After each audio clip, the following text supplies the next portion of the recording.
বউবাজারে আবার নতুন করে বিপত্তি, নতুন করে মাটির নিচ থেকে জল বেরোচ্ছে। দুর্গা পাতুরি লেনেই বিপত্তি।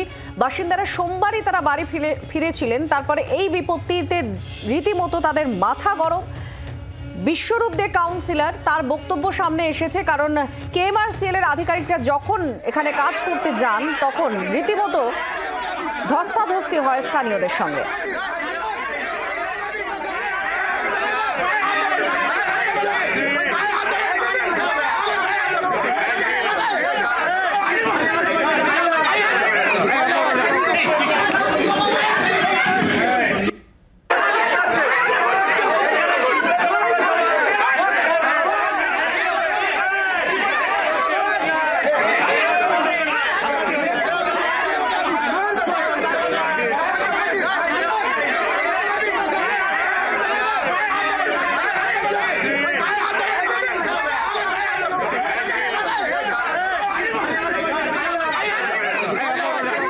আমি নিজেকে খুব অপরাধী মনে করছি এখানকার পৌর প্রতিনিধি হিসাবে, যে কোনো প্রশাসনই এদের কথা ভাবছে না।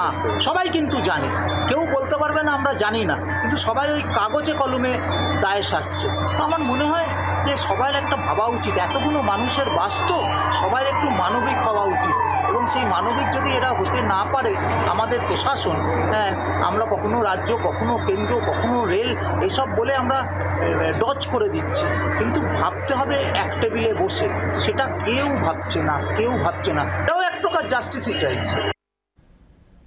অনুবাংশ আমাদের প্রতিনিধির সঙ্গে আছেন। অনুবাংশ, আমরা কাউন্সিলরের বক্তব্য শুনলাম, তিনিও বলছেন যে একেবারে একে অপরের বল ঠেলাঠেলি চলছে, কিন্তু আখেরে মানুষগুলোর কথা কেউ ভাবছেন না। কেন এই পরিস্থিতি তৈরি হলো? আজকে স্থানীয়রা কি বলছেন? তারা এতটা কেন উত্তপ্ত হয়ে গেলেন গোটা পরিস্থিতির মধ্যে? দেখো, কাউন্সিলরের বক্তব্যের মধ্যে যে স্পষ্ট যে সব পক্ষই তারা উদ্যোগ নিলেও কিন্তু সমাধান সূত্র বেরোচ্ছে না। অর্থাৎ এখানকার দুর্গা পাতুরি লেনের বাসিন্দারা তারা কিন্তু ভয় থাকছেন এবং তারা কিন্তু বিরক্ত। অর্থাৎ কেন বিরক্ত?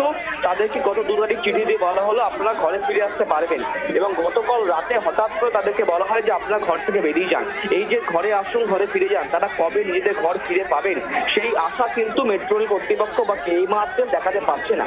আজকে যখন তারা এখানে দাঁড়িয়ে আছেন কাউন্সিলরের সামনে, সেই সময় দেখা যায় যে কেএমআরসিএল কর্তৃপক্ষ তারা কিন্তু আসেন, তাকে দেখে এই বাসিন্দারা খুব উগড়ে দেন।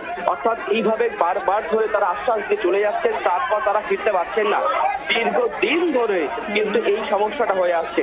এমনটা দেখতে পাই যে তারা রেগে ওঠেন এবং ধাক্কাধাক্কি পর্যায়ে যায়, কিন্তু সেখানে পুলিশ মোতায়েন ছিল, পরিস্থিতি সামাল দেওয়া সম্ভব হয়েছে। কিন্তু মেট্রো রেল কর্তৃপক্ষের বক্তব্য যে তারা বারবার চেষ্টা করছে, কিন্তু গতকাল দেখা যায় জল বেরোচ্ছে, সেই কারণে সবাইকে সেখান থেকে সরিয়ে নিয়ে যাওয়া হয়েছে। একটা মানুষকে এটা বলে তিনি এও বলতে শোনা গেল যে মুখ্যমন্ত্রী তিনি আগেও বলেছিলেন তাদেরকে যাতে কারো কোনো বিপদ না হয়, এমন কোনো কিছু দেখলে আপনারা শিফটিং করবেন। সেই কারণে কিন্তু আমরা মানুষকে সরিয়ে নিয়ে যাচ্ছি, কিন্তু আমরা বলছি যে সব কাজ শেষের পথে। অর্থাৎ এই আশ্বাস তারা দিচ্ছেন, সেই আশ্বাসে কিন্তু বাসিন্দারা আশ্বস্ত হতে পারছেন না, কারণ আজকের ঘটনা না, দীর্ঘদিন ধরে 4-5 বছর হয়ে গেল, কিন্তু তারা কবে ঘরে ফিরবে সেই কারণে তারা কিন্তু ক্ষোভ দেখাচ্ছেন কেএমআরসিএল কর্তৃপক্ষের সামনে। ধন্যবাদ। অনুবাংশ আমাদের প্রতিনিধি জানাচ্ছিলেন যে কেন এই ধস্তাধস্তি পরিস্থিতি তৈরি হয়। বিশ্বরূপ দে স্থানীয় কাউন্সিলর, তিনিও বলছেন যে রাজ্য, কেন্দ্র, কেএমআরসিএল সব প্রশাসন একে অপরের দিকে বল ঠেলছে, ডজ করছে বল। আখের এই মানুষগুলো কিন্তু তাদের বাস্তব হিটে সেটা এখনো পর্যন্ত ফিরে পাচ্ছেন না। এই অসহায় অবস্থা থেকেই মানুষ বিরক্ত এবং তাতেই এই পরিস্থিতি তৈরি হয়।